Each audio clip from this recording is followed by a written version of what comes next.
Hey folks, the airbrush supplies arrived, so I got back to work on the SE5a from Wingnut Wings.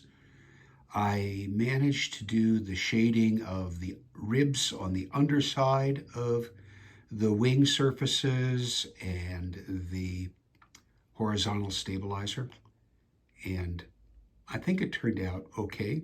I'm pretty pleased.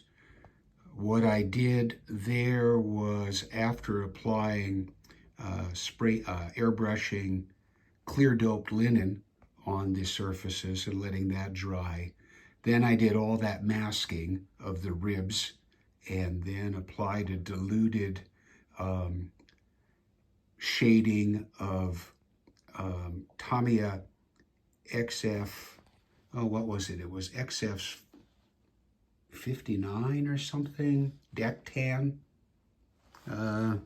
XF55 deck tan. Here it is, this stuff. Oh, that stuff there. And then let that dry, and then gave a really light misting of the clear doped linen again over the surfaces and peeled off the masking tape. And I think it sort of gives the correct look. I also got to work on the upper surfaces of the wings and elevators and ailerons. Still need to do a little bit of touch-up on that upper wing, and I have done the upper surfaces on this SE5a, which is flipped now. Let's see if I can turn it over.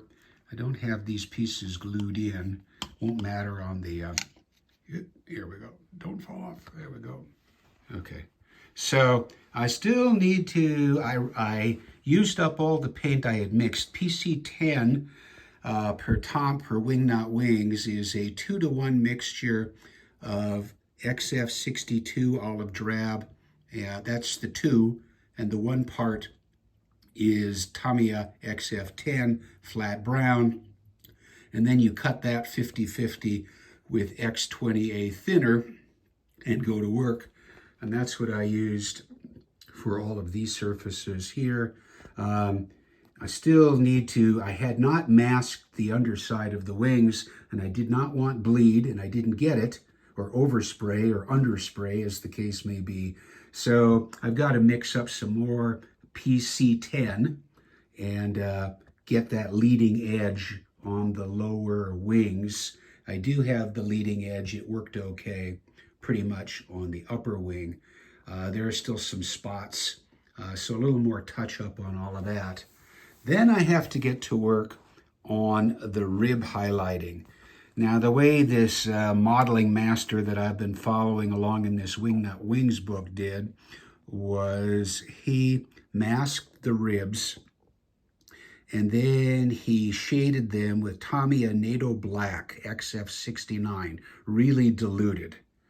And then after letting that dry, and he gave an overspray of a mixture of PC10, so I've got to do that mix up, but then added with some desert yellow and shot it between the ribs. I have to admit, the only part of that I understood was basically masking the ribs and shooting it with a very diluted NATO Black. And believe me, before I go there, I'm going to get out my rodent kit mule and test out the process to see how that all goes. Because I'd hate to have to do all of this stuff over because I didn't quite get it. But that's going to be at least a day away because I've still got to do some more coating of the PC10 mixture to get the leading edge on the lower wings, the trailing edge there in the center section of the upper wing, and a few spots on the elevators and ailerons. I won't be doing the fuselage, which is also PC10, until later on. And that mixture I know pretty well, so we'll get, and that doesn't involve any ribs anyway, so that will come at a later point. But I'm pleased that I didn't have any accidents. Okay, so a little spillage, but around and about the paint booth, but nothing that caused a problem, and no needle clogs. It's got to be a first for me. So I'm a happy camper. I probably should shoot that from the top. You can still see that leading edge, which needs to be covered. We'll get there. Good stuff, and making progress. Thanks for watching.